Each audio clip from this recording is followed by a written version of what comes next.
Hey there! Today we're diving into a topic that's a common pain point for dog owners. How to get rid of dog hair in your washing machine.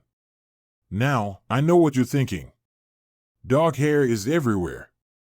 Don't worry, you're not alone. This problem is super common, but thankfully, it's also super solvable. Alright, let's get started.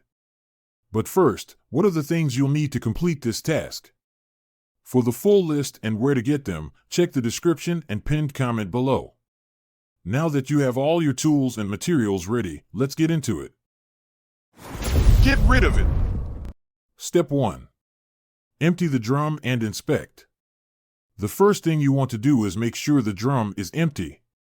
Take out any clothes that are in there and inspect the drum. You're looking for clumps of dog hair that might be sticking to the walls or filter of your machine. Step 2. Vacuum loose hairs. Grab your vacuum cleaner and use the hose attachment to vacuum up any loose hairs you see. According to Consumer Reports, vacuuming is one of the most effective methods to remove pet hair from various surfaces. Step 3. Wipe down the drum.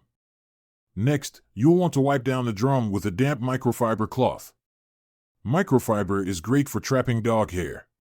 The Good Housekeeping Institute cleaning lab actually tested this out, and they found that microfiber is excellent for picking up and holding onto debris, including pet hair. Step 4. Clean the filter. Your washing machine likely has a lint filter.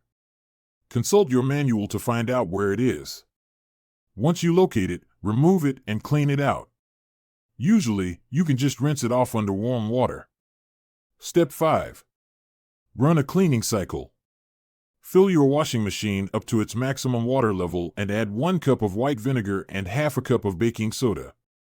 Then, run a hot water cycle. The white vinegar and baking soda not only help to dislodge any remaining dog hairs, but also clean your machine. Step 6. Perform a lint roll. After the cleaning cycle, go through the drum one more time with a lint roller. Make sure to get into all the little nooks and crannies where dog hair could be hiding. Step 7. Double-check your work. Before you declare success, run a small, empty load to make sure all the dog hair is gone. If you see no more hair, pat yourself on the back, you've succeeded. And there you have it, folks. 7 easy steps to make sure your washing machine is free from dog hair. Remember, regular maintenance is key to keeping your machine in top shape. Please, don't forget to subscribe, share, and leave a comment below if this was helpful for you. Until next time.